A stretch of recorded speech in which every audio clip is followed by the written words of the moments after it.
Salut à tous, on se retrouve aujourd'hui pour le bilan lecture du mois d'octobre et c'était un mois plutôt chargé puisque j'ai lu 12 livres. Je suis super fière de moi mais en fait je suis en train de me dire mais déjà le temps que je mets quand j'en présente 5 parce que le bilan du mois dernier j'en avais que 5 à présenter et j'ai mis quand même une vidéo, enfin j'ai fait une vidéo relativement longue, je me dis là ça me fait un peu peur. Donc peut-être que je couperai cette vidéo en deux, auquel cas vous aurez dans la deuxième partie le book haul également, puisque j'ai acquis très peu de livres, donc je me suis dit autant que je fasse tout d'un coup quoi. Voilà. Donc je vais commencer tout de suite à vous présenter les 12 livres. Je vous préviens de suite, j'ai pas les livres en papier pour la plupart, puisque y en a qu'on m'a prêté, d'autres que j'ai emprunté à la bibliothèque, donc en fait j'ai que 5 livres à vous présenter en version papier. Donc peut-être que si je suis courageuse et que j'ai envie d'essayer de comprendre comment tout ça fonctionne, je ferai apparaître la couverture pour que vous ayez une vague idée de ce dont je vous parle. Mais honnêtement, voilà, hein, c'est un peut-être, un petit peut-être, voilà. Mais bon, je vais me lancer tout de suite parce que j'ai pas envie de blablater pendant 15 ans sur des choses pas importantes, étant donné que j'ai 12 livres à présenter. Allez, on y va. En premier lieu, donc, mon mois d'octobre s'est ouvert avec Les ailes d'émeraude, le tome 1 et le tome 2, L'exil, d'Alexandre Delis, publié dans la collection Nouvelle Plume de chez François Sien. Voilà. Ça a été un véritable coup de cœur de découvrir l'univers de Cassiopée, qui est une jeune orpheline de 18 ans qui, alors qu'elle se retrouve obligée de quitter l'orphelinat où elle a vécu quasiment toute sa vie, va découvrir qu'elle est une créature fantastique dotée de superbes ailes de papillons et de dons extrasensoriels assez dingues, voilà, et qu'elle fait partie donc des Kamkal, qui est donc une espèce surnaturelle, voilà. Elle va donc rejoindre les Nirmes, qui sont, on va dire, les gentils Kamkal, mais voilà, c'est vraiment avec des guillemets parce que je pense pas qu'il y ait de bons et de gentils, je pense que ces deux groupes, en fait, les deux groupes qu'on a sont deux groupes vraiment distincts avec des idées différentes, et donc les Nirmes sont opposés aux Narcs, voilà, et donc c'est un peu la guéguerre entre les deux quand même, il faut le dire, et Cassiopée va se retrouver donc dans ce groupe, elle va vivre plein d'aventures, plein d'aventures.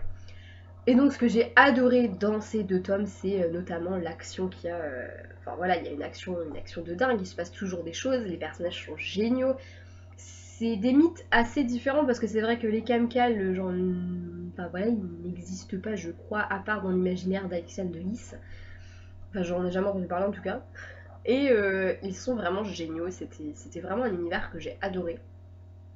Et je suis très très pressée de lire le tome 3 parce que les deux tomes ont été Enfin, j'ai lu d'ailleurs que certaines personnes étaient déçues du tome 2 et je comprends pas parce que pour moi les deux sont un vrai coup de cœur, j'ai adoré les deux. Voilà, c'était vraiment top. D'ailleurs à ces deux tomes, j'ai mis un 17 à chaque fois et dans mon petit carré de nez, je mets un petit cœur quand ça a été un coup de cœur et c'était le cas de ces deux tomes que j'ai vraiment beaucoup aimé. Et dans le petit week-end, puisque j'ai terminé le tome 1 le vendredi, j'ai récupéré le tome 2 que le lundi, bah, il a bien fallu que je m'occupe, du coup bah, je me suis dit, tiens, et si je commençais ce livre-là qui me faisait un peu d'œil dans ma bibliothèque, et que donc j'ai fini un peu après au final le tome 2, puisque bah faut avouer que j'étais un peu à fond dans les ailes d'émeraude. Hein. Il s'agissait d'Archer's Voice de Mia Sheridan, publié chez Hugo Roman. On retrouve dans ce roman Brie, qui, après un drame assez particulier dont elle n'arrive pas à se remettre, va fuir un petit peu dans une ville qu'elle connaissait quand elle était plus jeune, dans laquelle elle va faire la connaissance donc d'Archer. Archer, c'est un garçon qui, quand il était tout petit, a vécu également un drame. Depuis, il ne parle plus, tout simplement parce qu'il ne peut plus parler. Voilà. Et tous deux vont apprendre à se parler l'un à l'autre, vont se découvrir et vont tomber peu à peu amoureux. Alors, j'ai vu que ça avait été un coup de cœur pour je ne sais combien de personnes, et moi non, ça n'a pas fonctionné, hein. Carrément pas même. J'ai pas aimé la plume de l'auteur, ça m'a gêné à certains moments d'ailleurs, parce que j'étais pas fan du tout même. Voilà, c'était pas trop ça, voilà. Certaines paroles, la façon dont elle tournait certains trucs, j'avais l'impression de lire un truc un peu bateau. Alors après, c'est peut-être une erreur, enfin c'est peut-être par rapport à la traduction qui changeait un peu le truc du roman, j'en sais rien et je ne blâme personne, j'ai pas accroché, c'est tout, ça veut pas dire que c'est mal écrit pour autant. Pour moi, c'était pas bien écrit, mais voilà, c'est moi, ça n'engage que moi. Après, j'ai bien aimé les personnages, j'ai trouvé leur histoire personnelle touchante, j'ai beaucoup aimé la façon dont ils tombaient amoureux l'un de l'autre. J'ai trouvé ça plutôt joli et bien fait en fait. J'ai trouvé que voilà, c'était. On se laissait prendre au jeu, mais après, il se passe pas grand chose en fait. J'ai eu l'impression d'ailleurs qu'il y avait certains passages qui étaient là juste pour rapporter un peu d'action parce que c'est vrai qu'il se passait rien. Et bah, je me suis un peu fait chier sur la fin d'ailleurs. Je crois que j'ai même sauté une scène de sexe en me disant ça va aller plus vite comme ça. Voilà, pour vous dire. Alors que moi, les scènes de sexe, généralement, ça me dérange pas, c'est parce que je vais sauter en priorité. Enfin, ça dépend. Dans les tablettes, j'en viens à les sauter. Mais voilà, là, c'était pas. Ouais, c'était pas. Bah, je me suis pas éclatée quoi. Je peux pas dire que j'ai détesté, je mettrais pas en dessous de la moyenne. De toute façon, je crois que j'ai jamais mis en dessous de la moyenne à un bouquin. Je crois pas. Mais.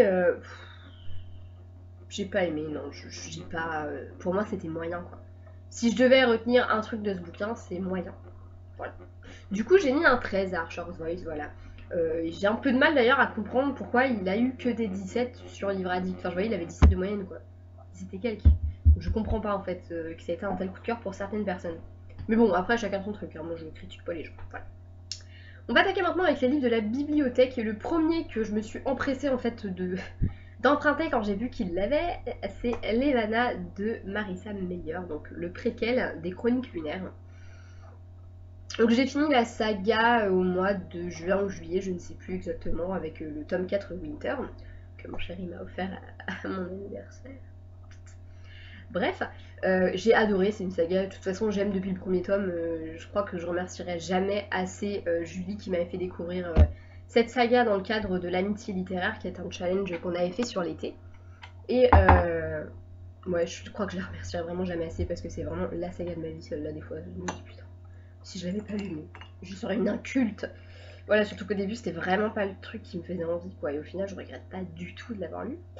Et donc, ce préquel nous fait plonger dans le passé de la grande méchante, la reine Levana. Donc, on la suit depuis. Alors, elle a quel âge? Je sais plus. Elle doit avoir 14, 15. Je suis une gamine, quoi. Depuis la mort de ses parents jusqu'à son accès au trône. En fait. Voilà. Donc on voit un peu comment elle est devenue ce qu'elle est devenue, même si on se rend compte très vite que de toute façon elle était un peu comme ça déjà de base. Et puis on comprend mieux en fait certains aspects de sa personnalité qui fait que. Qui fait d'elle la personne qu'elle est. On comprend mieux aussi qu'elle a été aussi. On s'est servi d'elle aussi, qu'elle a vécu des choses difficiles elle aussi. Donc on comprend que. Voilà, honnêtement, on la comprend. Il y a même des fois où elle est touchante. Mais je trouve que l'auteur a tourné les choses de manière à ne pas en faire une héroïne et à ce qu'on n'oublie pas non plus qui elle est. Et dans un sens, j'ai trouvé ça pas mal parce que j'avoue que ça m'aurait fait un peu chier en fait de prendre tellement Levana en pitié qu'au final on lui pardonne tout ce qu'elle a fait après. Au final, non, on lui pardonne pas. On voit que oui, c'est pas une mauvaise reine pour la lune dans certaines mesures. En soi, voilà, on voit qu'elle est peut-être même une meilleure reine que sa sœur sur bien des aspects. Mais voilà, ça reste une garce. Et c'est ça qui est important. Voilà. Et donc pour ce bouquin j'ai mis un 17 puisque ça a été un beau coup de cœur. Mais il faut dire que c'est un peu la saga en règle générale qui est un coup de cœur. Donc voilà, je pense pas qu'il soit nécessaire à lire pour les personnes qui ne sont pas complètement fanatiques de la saga. Si on n'est pas ultra fan, qu'on aime beaucoup, mais voilà, qu'on a lu la saga, on peut ne pas le lire. C'est vraiment du plus. On va aborder des sujets des trucs qu'on connaît déjà plus ou moins, mais en entrant dans le détail, en apprenant beaucoup plus dessus. Donc après, c'est très intéressant pour ceux qui ont beaucoup aimé le personnage de Levana, mais voilà, c'est pas non plus la lecture. Voilà, moi, si j'ai mis 17 à ce bouquin, c'est parce que j'adore l'auteur, j'adore cette saga et ça m'a fait trop plaisir de me replonger dedans. Maintenant, je suis encore plus dégoûtée d'avoir totalement fini parce qu'avant, il me restait encore. Voilà, je me disais encore, voilà, il y a encore Levana, je peux encore lire celui-là, maintenant c'est fini. C'est long baba. Mais bon, tant pis. Ensuite, j'ai emprunté un livre totalement au pif. Le titre m'a un peu intriguée et puis la quatrième de couverture m'a donné envie aussi puisqu'il parlait d'amitié, etc. Il s'agissait de Ce que toujours veut dire de Lexa Hillier. Il s'agit d'une histoire d'amitié entre 4 filles et bien évidemment j'ai oublié le nom de ces 4 filles. Ah, génial! Bref, ce sont 4 jeunes filles, elles sont très différentes, elles ont été amies pendant quelques temps. Maintenant, à l'aube de leur départ à l'université, elles ne se parlent plus. Voilà, il y a Joy, je me rappelle Joy, qui était un peu celle qui... Enfin voilà, faisait partie de celle qui les liait beaucoup aussi, puisque elles sont toutes très différentes depuis qu'elles sont gamines, donc forcément, voilà, elles ont besoin de cette... Elles avaient un peu besoin en fait de cette personne qui les liait les unes aux autres, et quand Joy a un peu disparu de la surface de la Terre sans qu'elle comprenne trop pourquoi, et bien elles se sont séparées et 2 ans plus tard elles se retrouvent en fait à l'endroit où elles passaient tous leurs étés ensemble en tant qu'amies et elles vont se retrouver à faire un bond dans le temps une semaine, enfin à la dernière semaine en fait qu'elles ont passé dans ce camp des années auparavant. Voilà en gros pour l'histoire, elles vont un peu revivre leur passé et ça va un peu leur permettre aussi de refaire peu à peu, on va dire, Amiens. Voilà pour faire simple pour l'histoire, je vais pas non plus trop rentrer en détail. Au début je m'attendais pas du tout à ça en fait, parce que quand j'ai vu qu'il y avait un voyage dans le temps, je sais pas, je me suis dit non mais c'était pas ce que j'avais compris sur la quatrième de couverture. Et en fait en lisant la quatrième de couverture après je me suis dit mais t'es conne, bien sûr que si, c'est écrit clairement que ça va être ça en fait. Donc voilà, j'ai pas cherché plus que ça en fait à savoir de quoi il était question. J'avoue que sur le moment j'étais un peu étonnée, ça ressemblait pas trop à ce que je voulais lire, mais au final j'ai passé un très bon moment de lecture. J'ai beaucoup aimé ce bouquin. Je l'ai trouvé très touchant, j'ai trouvé qu'il y avait énormément de choses. Bon, même si certains trucs je les avais un peu devinés à l'avance, voilà, j'ai passé un bon moment de lecture. Il se passe pas non plus énormément de choses, mais pour moi c'est une histoire d'amitié et c'est ça qui était important. C'est pour tout cas ça que je lui ai mis la note de 15, parce que c'était pas mal, j'ai trouvé. Et parce que c'était pas mal, j'ai trouvé, et c'est le principal. Voilà. Ensuite, j'ai lu les 2 tomes de la dystopie, j'allais dire n'importe quoi, de Sarah Shepard, de Les Perfectionnistes. Donc le premier tome, Les Perfectionnistes, le deuxième, Parfaitement Mortel. Voilà. Donc j'ai lu pas mal de Sarah Shepard puisque j'ai fait quasiment toute la saga des Menteuses. J'ai lu 3 tomes de The Lying Game. Enfin voilà, c'est une auteure que j'aime beaucoup. Et voilà, et ça n'a pas changé. Enfin voilà, j'ai beaucoup aimé aussi retrouver un peu ces univers. Mais c'est vrai que cette fois-ci j'étais un peu déçue dans la mesure où j'ai pas eu l'impression de lire quelque chose de différent des autres. Donc on retrouve dans ce roman 5 jeunes filles qui vont en fait faire un petit plan, qui en gros ont toutes été un peu blessées par la petite star de l'école qui est un vrai connard honnêtement. Et elles vont plus ou moins dans un cours de cinéma dire ce qu'elle lui ferait si elles avaient envie de se venger de lui. Et il va s'avérer que ce garçon va être retrouvé mort. Et que forcément dans une certaine mesure elles sont quand même suspectes étant donné qu'il est mort exactement de la manière dont elles avaient envisagé de le tuer. Voilà, c'était plus pour se faire du bien de parler du fait que voilà, c'était vraiment c'était une discussion totalement entre guillemets banale, entre guillemets quoi. Mais bon, voilà les 2 tomes un peu autour de quoi ça tourne, on essaie un peu de se comprendre ce qui se passe, de qui a tué qui, pourquoi, comment, nanana, voilà. Et c'est sympa, mais j'ai vraiment l'impression de replonger dans l'univers des menteuses, dans l'univers de The Lying Game. Au final, c'est énormément. Enfin, c'est un peu les mêmes choses. Et quand on a compris un peu les codes de Sarah Shepard, il y a eu plusieurs fois où en fait j'ai deviné les choses avant même qu'elles se passent. Ce que j'ai trouvé franchement dommage. Parce que du coup, après c'est peut-être aussi parce que j'ai lu des romans d'elle, donc je savais à quoi m'attendre, mais du coup ça m'enlevait un peu de choses. Après la fin m'a un peu scotché, même si à un moment j'y ai pensé, je me disais, en fait ça se trouve, mais ça c'est parce que j'ai lu un roman qui était un peu dans le même genre, il y avait une histoire de vengeance comme ça, et du coup j'avais plus ou moins eu cette idée-là, mais j'y croyais pas en fait par rapport à des détails, je me disais non, c'est pas possible, non, et du coup la fin m'a un peu mise sur le cul. Mais voilà, c'était pas mon préféré de Sarah Shepard. Après, je l'ai bien aimé, mais sans plus. Voilà. Donc si vous n'en avez jamais lu, je pense que vous pouvez vous lancer dedans, c'est sympa. Si vous avez déjà lu d'autres Sarah Shepard, ça risque de vous ressembler un peu redondant.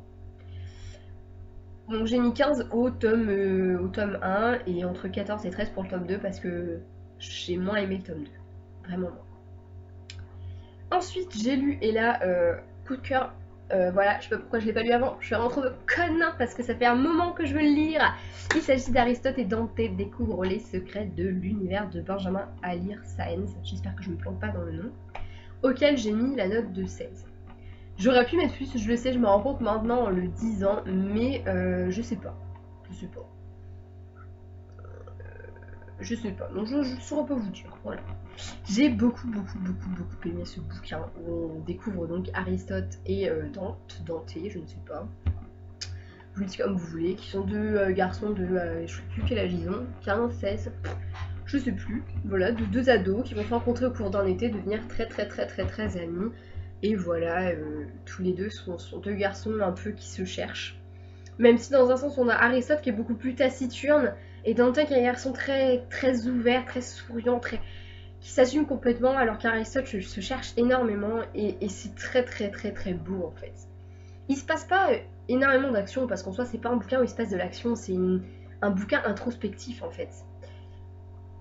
Et il est juste waouh quoi, j'ai adoré la plume de l'auteur, j'ai adoré comment te maniait tout ça, comment il faisait comment les relations se tissaient entre les personnages, et c'était bon, c'était waouh. Je pense que j'ai jamais autant recopié de citations d'un bouquin, et juste des petits trucs tout cons des fois, des petites phrases toutes simples, mais c'était très beau.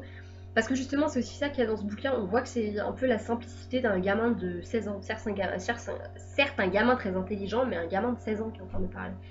C'était... j'adorais. Donc je vous conseille vraiment Aristote et Dante découvrent les secrets de l'univers. Parce que déjà, rien que le titre, moi, c'était bon quoi. C'était bon. Voilà. Et puis je lui ai pas mis 16 pour rien. C'était génial. Faut le lire. Je sais pas pourquoi j'ai attendu aussi longtemps, j'étais bien bête. Mais bon.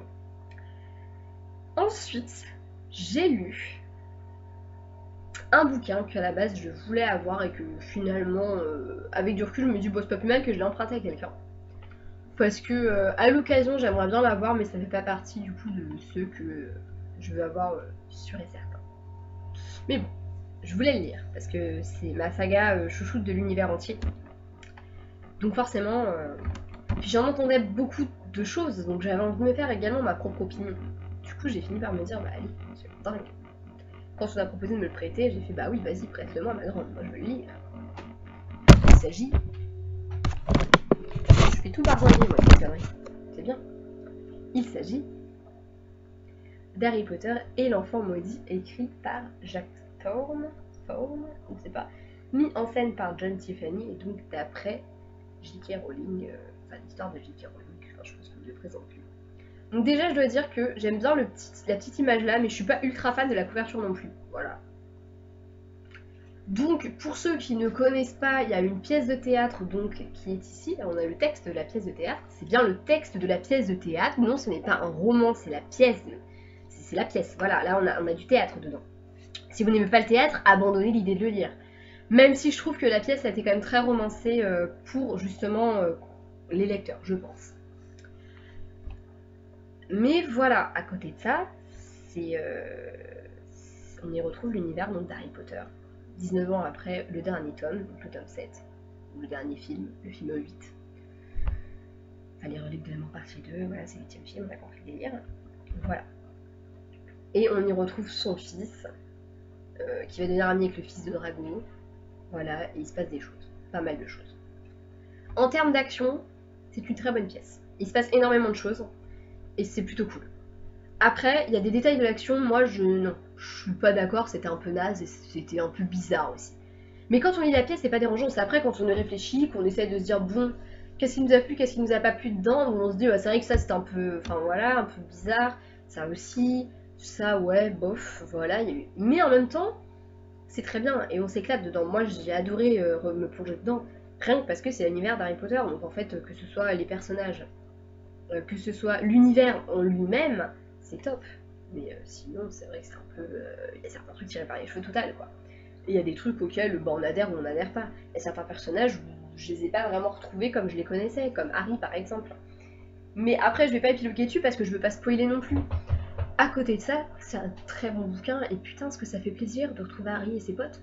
Oh bon sang, mais rien que pour ça, mais je suis trop contente de l'avoir lu. Et rien que pour ça, je lui mets un 15 moi à ce bouquin. Voilà, donc je le conseille à ceux qui ont envie de se faire un avis sur la question. N'écoutez pas les avis des autres, faites-vous le vôtre. Parce que moi, j'ai écouté des avis qui me disaient oh, c'est de la merde, nanana, et ça m'a gonflé. Et ça m'a encore plus gonflé une fois que j'ai lu, parce que non, c'est pas de la merde, arrêtez un peu. Il y a quand même une histoire qui est construite, etc. C'est sympa. Après, je pense qu'il faut aussi le prendre à part. Et il faut aussi se mettre dans la tête que c'est une pièce de théâtre. Il faut le lire comme tel et pas comme un 8ème roman Harry Potter, quoi. Je pense que c'est important pour mieux comprendre ce bouquin. Mais bon, je m'arrête là. Peut-être qu'un jour je ferai un article plus détaillé là-dessus, une vidéo plus détaillée sur le sujet parce qu'il y a beaucoup à en dire. Pour l'instant, je m'attaque à un de mes coups de cœur intersidéral aussi de ce mois d'octobre. Il s'agit du tome 2 de Phobos de Victor Dixon. Ici, c'est l'édition France Loisirs. J'attendais vraiment qu'il sorte aux éditions France Loisirs et quand je l'ai vu, j'ai pas pu résister, je l'ai acheté, puis de toute façon, il fallait que j'achète un livre. Donc, comme ça, j'ai pas eu trop le choix. On retrouve donc Léonore qu'on avait découvert dans le tome 1 et tous les petits prétendants qui sont sur Mars. Je vais pas trop épiloguer non plus dessus parce que quand je vois qu'il me reste après 2 livres à présenter, je vais pas couper le truc, donc je vais pas vous présenter le livre plus que ça parce que je pense qu'il faut les lire en fait, voilà. Vous avez envie de savoir, vous les lisez. Voilà. J'ai adoré, c'est un 18 que j'accorde à Phobos parce que voilà, c'est une saga que j'aime trop. C'est le genre de saga où quand tu t'arrêtes dans le tome 2 alors que t'as qu'une envie, c'est dans la suite, tu as envie de te téléporter auprès de Victor Dixon, de l'étrangler et lui dire file-moi le manuscrit du tome 3 là, vas-y. Mais bon, je me console en me disant que le tome 3 sort bientôt et qu'avec un peu de chance à la bibliothèque ils l'auront. Voilà. J'ai adoré retrouver les personnages, il y a encore beaucoup d'action, même si des fois il se passe pas grand chose, en fait il se passe quand même... Il y a pas mal de trucs qui font que voilà, on ne s'ennuie pas en lisant ce bouquin. Et j'ai adoré. J'adore, c'est trop bien. Voilà. Ensuite j'ai lu un roman emprunté à la bibliothèque, ça fait un moment que j'ai envie en fait de me faire une idée dessus. Il s'agit de la liste de Sobiane Viviane publiée chez Nathan. Donc j'ai lu Le Pacte, écrit avec donc, de cet auteur et de Jenny Han. Elles l'ont écrit à 4 mains, donc c'est une saga en 3 tomes. J'ai adoré les 2 premiers tomes, un peu moins le 3e, mais c'est une saga que j'ai beaucoup aimée.